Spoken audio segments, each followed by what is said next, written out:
We are solving some questions of integration. So first here, write antiderivative of each of the following. Antiderivative check करना है. First question is cos 2x है, तो antiderivative मतलब integral करना है. तो हम लोग को चेक करना है कि cos 2x किसका डिफरेंशिएशन है. तो आप लोग डिफरेंशिएशन में करे थे, sin 2x का डिफरेंशिएशन cos 2x होता, तो इसलिए हम यहाँ पे लिखेंगे differentiation of sin 2x. We will take, तो sin 2x का डिफरेंशिएशन cos 2x और इस एंगल 2x का 2 होता, तो यहाँ पे लिखी हूँ मैं. हम तो यहाँ पे sin 2x का डिफरेंशिएशन 2 cos 2x आ रहा. हमारा क्वेश्चन सिर्फ cos 2x है. ये जो 2 मल्टीप्लिकेशन में है, आप उसको LHS में लेके आओ, वो इधर डिवाइड में आ जाता है, sin 2x डिवाइडेड बाई 2. तो जो क्वेश्चन है cos 2x उसका एंटी डेरिवेटिव यानी कि इंटीग्रल आ रहा 1/2 sin 2x, या फिर आप ऐसा sin 2x डिवाइडेड बाई 2 भी लिख सकते हैं. तो anti derivative of cos 2x 1/2 sin 2x. One more question is there, 3x² plus 4x³ का एंटी डेरिवेटिव करना है. तो हम लोगों को चेक करना है कि ये दोनों किसके डिफरेंशिएशन है. 3x² मतलब समझ में आता है कि x³ का डिफरेंशिएशन है, और 4x³ से पता चलता है, ये पावर देख लेना आप, ये जो साइड में है वो पहले पावर में रहता, तो हम उसको साइड में लेकर आते हैं. तो इसका मतलब ये x⁴ का डिफरेंशिएशन है 4x³.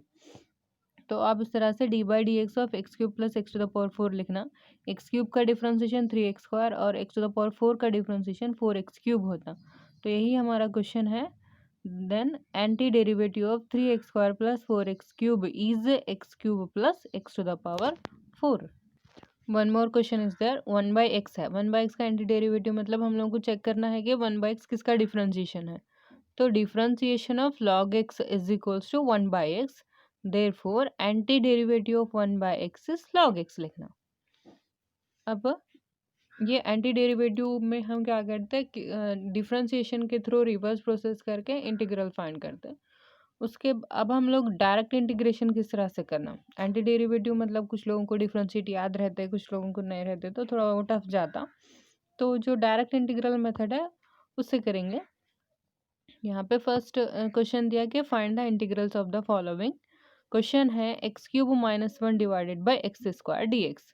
तो आप यहाँ पे क्या करना, सेपरेट कर देना है, x³ divided by x² minus 1/x², क्योंकि इंटीग्रेशन में सिर्फ एडिशन और सब्सट्रैक्शन ही एप्लीकेबल होता है. जैसे कि डिफरेंशिएशन में एडिशन सब्सट्रैक्शन रहता, जिसका हम डिफरेंशिएट करते हैं, और अगर मल्टीप्लिकेशन में रहा तो उसको प्रोडक्ट रूल से करते हैं, और अगर डिवाइड में रहा तो उसको क्वोशिएंट रूल से करते हैं. लेकिन इंटीग्रल में प्रोडक्ट रूल और क्वोशिएंट रूल नहीं है. अगर डिवाइड में भी दिया क्वेश्चन तो आप उसको सिंप्लीफाई करके एडिशन या सब्सट्रैक्शन में कन्वर्ट करके उसको इंटीग्रेट करना है. इसलिए हम लोग यहाँ पे सेपरेट कर रहे हैं. तो इधर x² और ऊपर से x² गया तो x बच रहा, और ये जो 1/x² है, तो हम x² को अगर न्यूमरेटर में लिए तो उसका पावर -2 आता. अब इसका आप लोगों को इंटीग्रेशन करना है. तो इंटीग्रेशन का फॉर्मूला क्या है, integration of x⁴n is equals to x⁴n plus 1 divided by n+1 करना है हम लोग को. तो ये x है, उसका पावर यहाँ पे एटलीस्ट 1 रहता, तो हम क्या करना 1+1, और वही वैल्यू नीचे डिवाइड में भी लिखना है. तो 1+1 डिवाइडेड बाई 1+1 माइनस यहाँ पे x⁻² है, तो क्या करना है -2 में +1 ऐड करना और वही वैल्यू डिवाइड में लिखना, देन +c. तो ये हो रहा है x⁴1+1 means x² divided by 1+1 का मतलब 2, और ये माइनस x⁻² -2+1 मीन्स -1 होता, एंड ऑल्सो डिवाइड में भी -1, देन प्लस सी. ये माइनस आप इधर ऊपर लाओ, वो प्लस हो जाता, और ये जो एक्स इनवर्स दिख रहा आप उसको 1/x में लिख सकते हैं, देन प्लस सी. तो अगर कभी भी आपको -1/x² आ रहा तो हम उसका डायरेक्ट इंटीग्रेशन देख सकते हैं. आप लोगों को डिफरेंशिएशन मालूम है, 1/x का डिफरेंशिएशन -1/x² याद करे थे आप लोग. तो अब anti derivative of -1/x² is 1/x, यानी कि -1/x² का अगर इंटीग्रल पूछ रहा तो आप वहाँ पे 1/x लिख सकते हैं डायरेक्ट, देन प्लस सी लास्ट में लिख देना. Okay, next question, x⁴ plus 1 dx. अब इसका पावर 2/3 है, तो उसमें +1 ऐड करते हैं, x⁴ 2/3 plus 1 divided by 2/3 plus 1 and plus 1. One का डिफरेंशिएशन में अगर कांस्टेंट वैल्यूज रहे तो उसका ज़ीरो होता, लेकिन इंटीग्रेशन में वैल्यू इंक्रीज होती। तो यहाँ पे जैसे आप लोगों को मालूम है differentiation of x is one, तो integration of one is x, यानी कि कांस्टेंट नंबर अगर रहे तो उसका डिफरेंशिएशन एक्स लगाना। अगर सपोज यहाँ पे इंटीग्रेशन ऑफ टू दिया तो आप टू एक्स लिखना, फाइव दिया तो फाइव एक्स लिखना, वन दिया तो वन एक्स लिखना। तो वन का इंटीग्रेशन एक्स प्लस सी। अब ये जो पावर है उसका एलसीएम ले, 2/3 प्लस 1 एलसीएम ले तो 5/3 होता, नीचे पे 5/3 हो रहा। तो नीचे डिवाइड मतलब ये एक ऑलरेडी एक डिवाइड है, फिर 5/3, तो दो दो डिवाइड हुए, तो मैं आपको बोली थी कि नीचे वाले को रिवर्स करके लेना। तो ये जो डिवाइड में 5/3 आता, आप उसको रिवर्स करके लिए तो 3/5 होता, then x to the power ये वाला इंटीग्रल जो एलसीएम लिए थे वो 5/3 plus x then plus c. Then one more question is there. X to the power 3/2 plus 2 e to the power x minus 1 by x dx. तो x to the power 3/2 में plus one add करें, divided by जो भी power है वही लिखना, 3/2 plus one plus 2 e to the power x का integration और differentiation e to the power x ही है, तो हम ये e to the power x ही लिखेंगे, माइनस 1 बाई एक्स का इंटीग्रेशन अभी यहाँ पे करे थे anti derivative of 1 by x, यानी कि integration of 1 by x is log x, तो यहाँ पे 1 बाई एक्स का इंटीग्रेशन लॉग एक्स प्लस सी। अब ये जो पावर है एलसीएम लेना उसका, 3/2 plus 1 means 5/2 and this is divide में भी 5/2 होता, तो इसका हम रिवर्स करके लेते हैं, 5/2 रहा तो 2/5 x to the power 5/2 plus 2 e to the power x minus log x plus c. Then find the following integral, मतलब अब ये जो करे वो अल्जेब्रिक फॉर्म्स में थे, अब यहाँ पे ट्रिग्नोमेट्रिक फॉर्म में है। तो integration of sine x plus cos x D x, sine x का इंटीग्रेशन माइनस कॉस एक्स है यहाँ पे, मतलब जो वैल्यूज आप डिफ्रेंशिएशन में जो वैल्यूज का आंसर पॉजिटिव था यहाँ पे आप उसको नेगेटिव लेना है।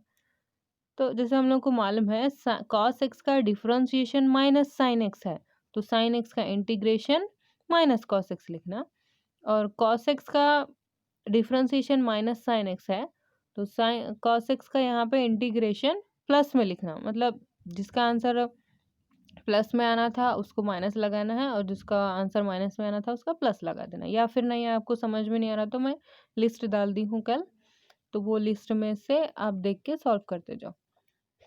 Then next question, cosec x into cosec x plus cot x into d x, पहले आप इसको अंदर मल्टीप्लाई करो, cosec into cosec cosec square x plus cosec x into cot x लिखे, तो cosec x cosec square x किसका differentiation है check करना, वो आप लोगों को मालूम है जहाँ कॉट एक्स आता था वहाँ पे हम लिखते थे minus cosec square x differentiation में, तो अब हम उल्टा लिख रहे, तो माइनस आंसर में लगाना, कोसेक स्क्वायर एक्स का इंटीग्रेशन कॉट एक्स, और कोसेक एक्स का डिफरेंशिएशन अगर पूछा तो आप minus cosec x into cot x लिखते थे। अब क्या दिया आपको, cosec x into cot x दिया, उसका इंटीग्रेशन लिखना है minus cosec x plus c.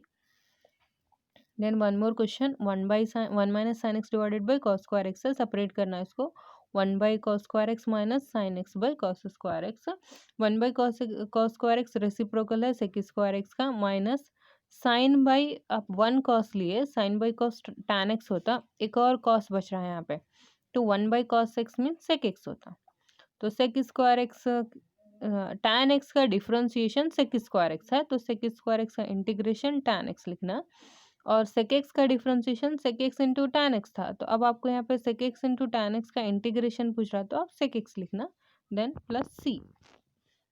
Next question, find the anti derivative F, anti derivative F मतलब इंटीग्रल किसी भी फंक्शन का अगर डिफ्रेंशिएशन पूछा आपको, एफ ऑफ एक्स का डिफ्रेंशिएशन पूछा तो एफ डैश ऑफ एक्स लिखते थे आप, अगर इंटीग्रेशन यानी कि एंटी डेरिवेटिव पूछा तो आप कैपिटल एफ ऑफ एक्स लिखना है यहाँ पे।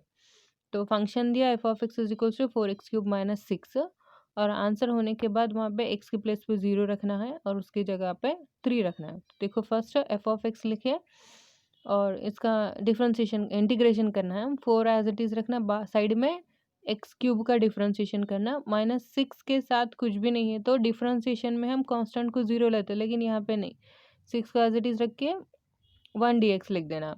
अब ये 4 एज इट इज़ है, एक्स क्यूब का डिफ्रेंसिएशन पावर 3 है, उसमें +1 ऐड करते तो वो 4 होता, और जो पावर में डालते हैं वही वैल्यू हम डिवाइड में डालते हैं।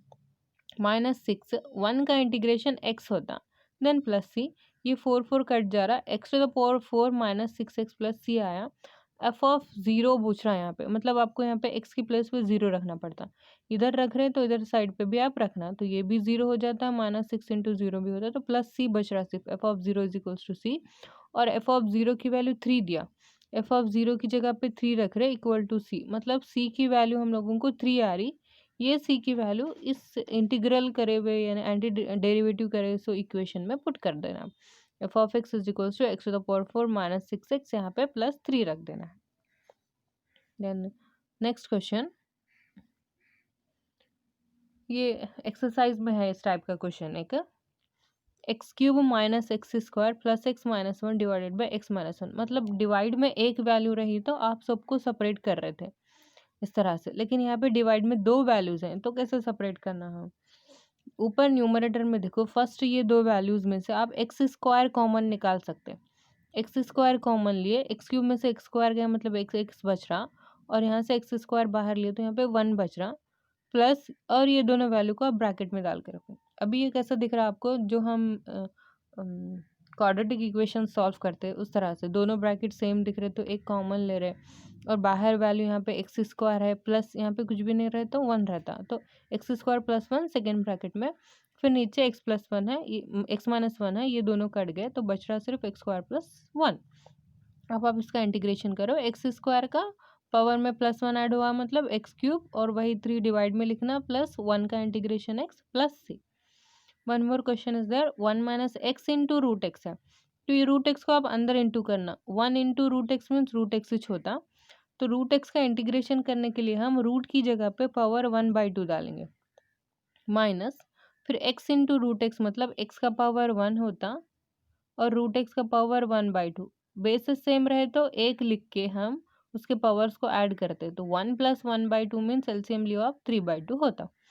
अब इसका इंटीग्रेशन करना है तो x⁴ 1/2 में +1 ऐड कर रहे हैं, 1/2 + 1 डिवाइडेड बाई 1/2 + 1, माइनस x⁴ 3/2 है, उसमें +1 ऐड करते हैं, 3/2 + 1 डिवाइडेड बाई 3/2 + 1, ये एलसीएम लियो, 1/2 + 1 मीन्स 3/2 होता, डिवाइड में भी 3/2 होता, तो डिवाइड का 3/2 को रिवर्स लेके 2/3 लिखना, और x⁴ 3/2 माइनस x⁴ 3/2 + 1 मतलब x⁴ 5/2 होता है, डिवाइड में भी 5/2 होता है, तो डिवाइड के 5/2 को रिवर्स लेके 2/5 लिखना, फिर x⁴ 5/2 + c।